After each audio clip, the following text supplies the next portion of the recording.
No vídeo anterior, e eu já deixo aí na descrição deste vídeo o link desse vídeo anterior, nós vimos como que Deus ele promove sinais sobrenaturais quando ele nos coloca numa posição proeminente, numa posição de relevância social.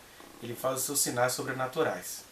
E isso aconteceu com o rei Saul, mesmo ele sendo aclamado, mesmo ele sendo também instituído por Deus com esses sinais sobrenaturais, em meio às muitas fantasias e tradições da população de Israel, que era um povo de Deus, mas que tinha, digamos assim, uma fenomenologia, uma intencionalidade, ou seja, todas as suas análises acerca dos feitos do Senhor eram todas permeadas de muita idolatria. Mas de qualquer forma, houve uma confirmação de Deus. O Espírito do Senhor passou a habitar em Saul no que diz respeito a fazer dele um rei, o primeiro rei de Israel. E agora a gente tem aqui no capítulo 11 do primeiro livro de 2 Samuel a confirmação, digamos assim, militar do reinado do rei Saul. Porque o que vai acontecer? Os Amonitas eram povos descendentes do incesto que as filhas de Ló praticaram com o próprio pai. Sodoma é destruída. As duas filhas de Ló, sodomitas ou sodomizadas como estavam, ao invés de buscarem ao Senhor sobre o que aconteceria com a descendência delas e do pai delas, elas resolvem embebedar o paizinho delas, e num dia uma tem relações sexuais com o Ló, e aí vem os povos moabitas. No outro dia, a filha mais nova tem relações sexuais com o pai, e vem os povos amonitas, e esses povos amonitas eles vão se expandindo até chegarem aí em cerca de 1000 a.C., e eles se tornam povos opressores de Israel. Esses povos amonitas, eles invadem a tribo de Manassés, a meia tribo de Manassés que ficava do lado oriental do Rio Jordão, que ficou conhecida também como Jabes de Gileade, os gileaditas, né? Então eles invadem os gileaditas. Vou deixar para você vídeo também que explica também essas questões aí das tribos, para você entender um pouquinho esse contexto histórico. Eles invadem os gileaditas e falam para eles, olha, eles querem dominar os gileaditas, e os gileaditas propõem para eles assim com temor no coração. Tá bom, nós vamos servir vocês.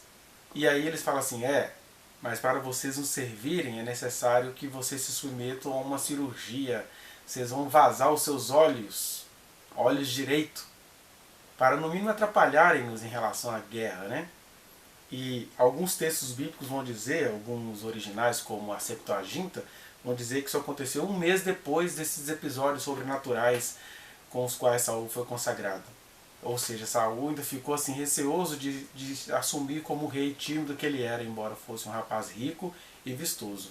E aí um mês depois acontece essa proposta. Os amonitas vão lá nos gileaditas e falam assim, vazem seus olhos e vocês serão nossos servos. Aí os gileaditas com medo falam assim, olha, nos dê 7 dias para a gente anunciar isso a Israel, porque nós vamos ver o que a gente pode fazer. Se a gente não encontrar uma resposta, seremos todos servos de vocês. Olha só.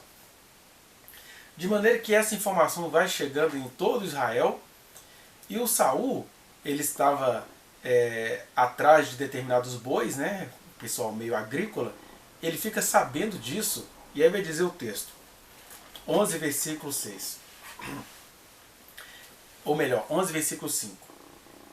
Eis que Saul voltava do campo, atrás dos bois, e perguntou, que tem um povo que chora, porque o povo ficou muito atribulado com essa história de eles terem de submeter aos amonitas. Então lhe referiram as palavras dos homens de Jabes.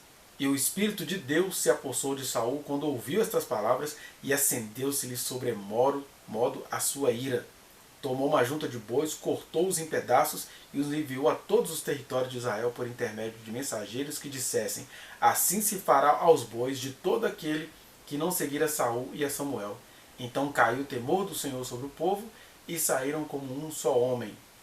E aí vão dizer, né, que havia 300.000 de Israel e dos homens de Judá 30.000. Já mostrando aí que havia uma animosidade entre a tribo do sul, que era Judá, e os povos do norte, que era chamado de Israel. Mas é interessante que quando Saul, então, que estava ali na sua timidez, ele ouve que o povo estava angustiado porque eles iriam ter de vazar os seus próprios olhos a fim de se tornarem servos de amonitas. Ou seja, tem um fato aí. O povo estava no território dado por Deus, o povo estava confiando no Senhor, Deus tinha consagrado o seu rei aos olhos do povo, e agora vem os amonitas achando que estavam com tudo. Os amonitas, então, muito afoitinhos, fazem essa proposta.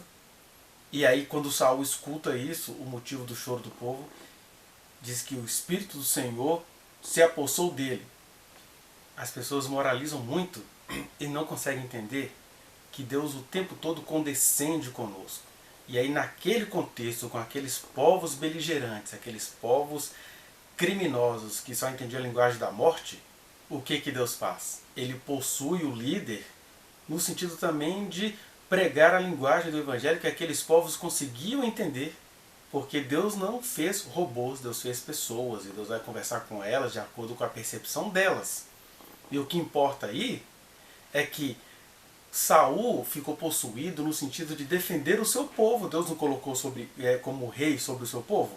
Se Deus o colocou como rei sobre o seu povo, ele, de maneira beligerante, que era essa linguagem que os amonitas naquela ocasião entendiam, ficou cheio do Espírito Santo no sentido de derrotá-los. E aí também ele precisava fazer aquilo que era também desejo do povo. Queremos um rei que tenha pegada, um rei que vai nos convidar a defender os nossos valores. E aí ele fala, olha, despedacei uma junta de bois, ou seja, despedaçou 2 bois, né, a junta, e aí vai acontecer assim com todo mundo que não ouvir a convocação. Aí o povo fica temeroso e vai. E eu estava dizendo, porque Deus não nos fez robôs. Deus não ia chegar lá, amonitas, vou explicar para vocês os processos. Até porque quando Deus fez isso em Cristo Jesus, vocês viram o que aconteceu, né? Veio em Israel, e Israel não conseguiu discernir o dia da sua visitação. E Deus nem fez questão de lhes mudar a consciência, porque até quando Deus está se pronunciando, Ele ama que sejamos humanos. E o que é ser humano? É entendê-lo com o nosso entendimento, mas antes disso, clamar a Ele, Senhor, me ajuda a entender, me ajuda a exercitar a minha intelectualidade, me ajuda a exercitar a sabedoria com a qual o Senhor me capacitou. E aí, nos dias do rei Saul, não existia isso, existia apenas a intervenção, a execução. E aí aqueles povos entendiam a linguagem de salvação só mesmo por meio da beligerância. Daí o Espírito, ao possuir Saul, dá a ele capacidades bélicas, capacidades aguerridas ou guerreiras. E aí o povo então vai para cima dos amonitas, os amonitas saem derrotados, é o que vai dizer o texto. E em saindo derrotados, versículo 2 vai dizer, então disse o povo a Samuel, quem são aqueles que diziam, reinará Saul sobre nós? Eu lembro, no caso do Brasil, né, quando alguém dizia assim, Itamar, acerca do vice-presidente Itamar, que era, à época, o vice-presidente do presidente Fernando Collor. Eu tinha aí meus 14 para 16 anos, entre 14 e 16 anos, aí quando o Collor sofre o impeachment e o Itamar assume, a piada onde eu trabalhava era, quem que é o novo presidente do Brasil? Itamar. Itamar, ou seja, tá ruim, né? Sendo que o ex-presidente Itamar Franco, hoje falecido, foi um dos melhores presidentes que o Brasil teve, no sentido de que ele conseguiu pegar o que tinha à época e promover as políticas sociais, né? E foi no governo dele que emergiu o Plano Real lá, conforme o Fernando Henrique Cardoso, que veio se tornar presidente a partir daquelas políticas. Mas é interessante, estava dizendo, que quando o Espírito do Senhor entrou em Saul, foi no sentido de defender o seu povo, de acolher o seu povo, de lutar pelos seus. E aí a gente fica moralizando se Deus faz assim. Quem moraliza é exatamente o mesmo povo que hoje vive adorando um outro presidente que está no país contra o seu país, né? Neste dia, o presidente do Brasil, o que ele faz? Ele está a comemorar porque uma morte por suicídio em meio às pesquisas da vacina pela Covid atrapalhou um pouquinho o andamento dessas pesquisas e a Anvisa interrompeu o processo de pesquisa. Até agora, não sei o que já aconteceu aí, que as coisas mudam toda hora. Mas o presidente vai lá e posta mais uma vitória do presidente. Para ele, vitória é um suicídio de alguém atrapalhar o avanço dos critérios científicos. ao mesmo tempo em que tem um ministro do meio ambiente que está carcomendo as nossas riquezas naturais, ao mesmo tempo que tem um ministro das relações exteriores que deve estar aí orando, inconformado com a derrota do Trump, ao mesmo tempo que tem uma ministra da mulher que esconde todas as mulheres por trás de um embrião, ao mesmo tempo que tem esses absurdos, ou seja, toda uma equipe levantada contra o país. Aqui não. Aqui Saul ficou cheio do Espírito Santo para defender o seu povo. Então, se você consegue acreditar que essa turba que está aí governando o Brasil é levantada por Deus, não é difícil acreditar que de fato o Espírito Santo encheu Saul e de fato Saul agiu favoravelmente ao seu povo, que clamou ao Senhor, né? Isso posto, continuemos os resultados. O povo entendeu tanto que falou assim: traga aqueles que falaram Itamar, ou seja, quem são aqueles que diziam reinará Saul sobre nós? Traz-os aqui para que os matemos. Porém Saul disse: hoje ninguém será morto, porque no dia de hoje o Senhor salvou a Israel. Ou seja, Saul glorificou ao Senhor, né? Disse Samuel ao povo: vinde, vamos a Gilgal e renovemos ali o reino. E todo o povo partiu para Gilgal, onde proclamaram Saul seu rei perante o Senhor, a cuja presença trouxeram ofertas pacíficas, e Saul muito se alegrou ali com todos os homens de Israel. Ou seja, era necessário então uma confirmação de um líder militar, e o Saul, cheio do Espírito Santo, porque ele atribuiu essa vitória ao Senhor, ele venceu os amonitas, calou a boca dos amonitas que estavam para fazer de Israel seus escravos, seus servos, né? De maneira, já com a primeira prática de vazar-lhes os olhos direito. Uma mensagem imoral, né? E aí, o que eu tenho aqui para mim, para você nessa passagem? Que o Senhor, Ele é o nosso Deus e Ele detesta nos tratar como robôs. Ele fala a linguagem que a gente consegue entender.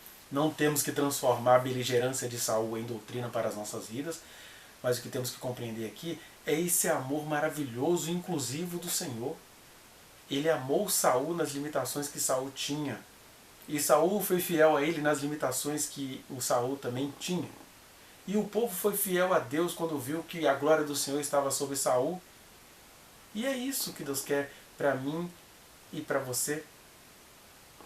Agora, nós temos muito mais do que Saul e todo aquele Israel: entendimento, sabedoria. Temos dos provérbios de Salomão a sabedoria eterna de Jesus, que englobam aqueles provérbios de Salomão. Então por que eu vou ficar achando que o Espírito Santo é aquele que unge alguém para ficar fazendo sinal de arminha? Isso não vale mais para hoje. O que vale para hoje é minha devoção ao Senhor, e cada caso é um caso, cada situação é uma situação, e a gente precisa se prostrar diante dele em reverência, como Saul fez, fazendo valer a sua função de rei e ao mesmo tempo glorificando ao Senhor pelo grande livramento. Porque no final das contas, essas questões todas complicadas de explicar, elas são feitas pelo Senhor. Porque é isso que o Senhor quer de nós, que a gente tenha dependência dele, que cada inteligência sua, cada produção acadêmica sua, cada sucesso pessoal seu, você o consulte e ele é que vai te orientar em cada situação específica. Essa dependência radical do Senhor é o que a gente tem que levar deste texto de 1 Samuel capítulo 11. Eu convido a você, se você tem gostado desses vídeos, dê o seu like, compartilhe este vídeo e outros. Entre na playlist do livro de Samuel, tem uma playlist lá com 1º e 2º Samuel, onde estão todas essas mensagens mais ou menos diárias. Inscreva-se neste canal e aperte o sininho. E todos os dias você vai receber aí um pouquinho do pão vivo que desceu do céu, que é muito superior a essas minhas tentativas de lhe comunicar algo da sua eterna mensagem. E também aí na descrição tem sempre as minhas redes sociais. Se você quiser falar comigo de forma mais pessoal, entre nas minhas redes sociais e deixe uma mensagem lá, tá? Que o Senhor te abençoe.